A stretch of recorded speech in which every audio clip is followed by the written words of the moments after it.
Everything begins years earlier with a young woman on a bus. Her name is Chunja, and she is traveling with several women from work. One of her friends asks if she feels okay. Chunja says yes, but it is obvious she is pregnant.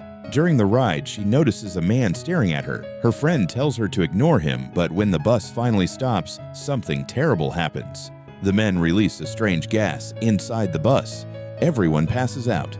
And when Chunja wakes up, she is no longer on the road. She is inside a laboratory. On the television, the news says the bus crashed off a cliff and everyone inside died. So the accident was staged, and Chunja was erased from the world. A woman tells her not to worry. Her baby is fine. In fact, she is carrying twins. Then the woman says something even worse. Soon, those twins will have many more brothers and sisters. And when Dr. Bayek appears, we understand this happened before the first film.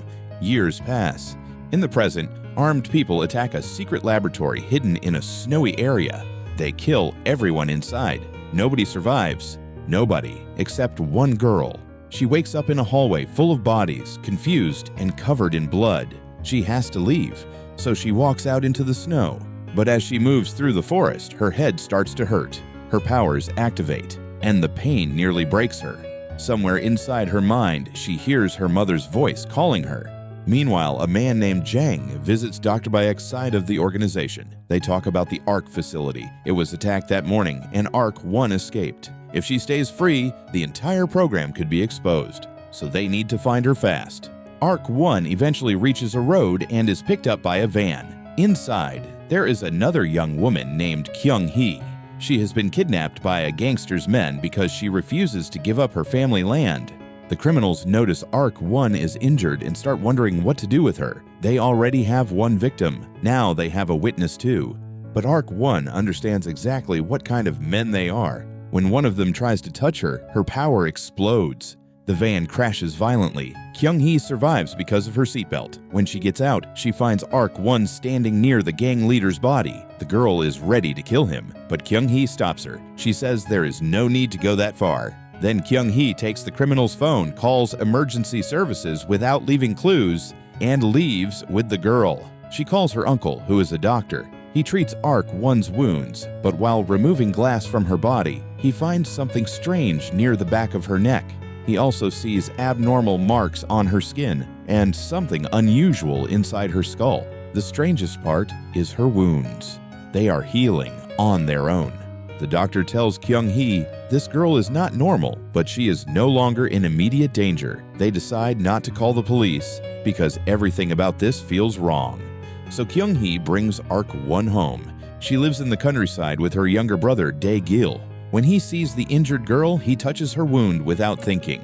ARC-1 reacts instantly, almost attacking him, but Kyung-hee gets between them and explains that he is her brother. At dinner, the girl does not know how to behave. Kyung-hee and Dae-gil argue about the farm, their dead parents, and why Kyung-hee came back after leaving for the city. But while they fight, ARC-1 eats everything on the table. She is terrifying, but also strangely innocent. Elsewhere, the people hunting her study her files. ARC-1 is not just another subject. She is the most perfect experiment they have produced in 40 years. She has almost no weaknesses, and her power is beyond what they expected. They also mention Koo Ja-yoon, the girl from the first film. After disappearing, Ja-yoon attacked another facility and freed several children like herself.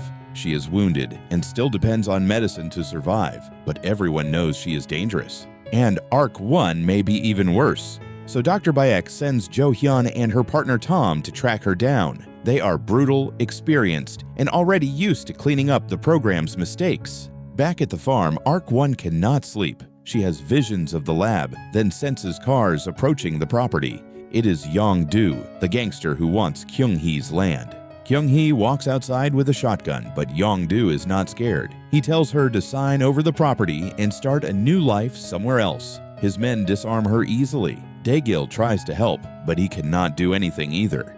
Then ARC-1 appears on the roof. She jumps down and destroys Yong-do's men without effort. Bodies fly across the yard. Bones break. Men who were laughing a minute ago suddenly realize they came to the wrong house. Yong-do is terrified. Kyung-hee slaps him and tells him never to come back. But of course, men like him never learn. The next day, Kyung-hee takes Arkwon and Dae-gil to the market. Dae-gil shows the girl videos of people eating food online and says someone with her appetite could become famous. For the first time, Arkwon seems curious about normal life. She wants to know every kind of food that exists. For a moment, she is not a weapon. She is just a girl discovering the world. But that moment does not last. Kyung-hee receives a call and finds her uncle badly injured. Yong-do tortured him to learn more about Arkwon. And when Kyung-hee returns to her vehicle, Jo-hyun and Tom are already waiting inside. They show her footage from the lab, where Arkwon killed everyone before escaping. They warn Kyung-hee that the girl is extremely dangerous. But Kyung-hee has already seen enough to know the truth is not that simple. Meanwhile, Yong-do contacts the wrong people. He meets another group of enhanced fighters who are also hunting Arkwon. They do not respect him, but they can use him. So they give him a dose that makes him stronger, and in exchange, he gives them the girl's location. At the farm, Kyung-hee realizes everyone is closing in. She tells Dae-gil to take Arkwon and leave as soon as possible. But it is already too late. Yong-do arrives with armed men. The enhanced squad moves in. Jo-hyun and Tom are nearby. Every group hunting Arkwon reaches the farm at almost the same time. Kyung-hee tries to buy time. Then they shoot her. A rocket hits the house, filling the farm with smoke, fire, and debris. Dae-gil survives the explosion, but when he sees his sister's body, the little piece he had left is gone. And Arkwon wakes up in the middle of the destruction. She sees Kyung-hee and Dae-gil, the only people who treated her like a human being. She remembers their meals, their arguments, their kindness. Then something inside her turns cold. She starts killing everyone.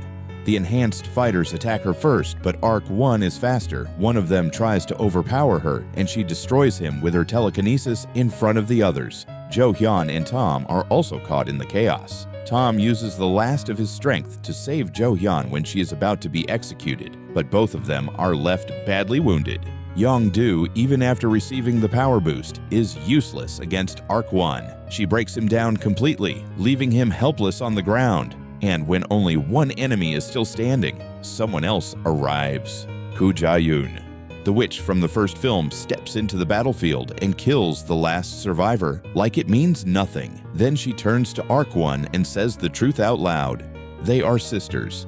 Ja-yoon explains that after escaping, she searched for other children created by the program. She attacked the facility where she thought Arkwon was being held, but by the time she arrived, the place had already been destroyed. Then she sensed something, a connection. She returned to the forest and found Arkwon walking alone. Ja-yoon says they need to work together now. Their real mother is still alive somewhere, and Arkwon has a stronger link to her. If they want answers, they have to find her. But Arkwon is not thinking about answers. She sees Kyung-hee and Dae-gil dying. She wants to save them. Ja-yoon tells her it is possible, but there is only one capsule. Only one person can live. Arkwon has to choose. If that choice felt impossible, subscribe. And for a girl who is made as a weapon, this is the first truly cruel choice of her life. While Arkwon is frozen in pain and confusion, Ja-yoon takes advantage of the moment. She knocks her unconscious, catches her in her arms, and carries her away. There is no time left. They have to find their mother. Later, Dr. Bayek draws the face of that mother and warns the others to prepare themselves, because if the two sisters are together now, the entire organization is in danger. Finally, we see the woman they are searching for. Their mother is alive, suspended inside a strange machine, connected to tubes like something hidden between science and a nightmare. And then she opens her eyes. Their story isn't over, neither is theirs. Subscribe for what happens next.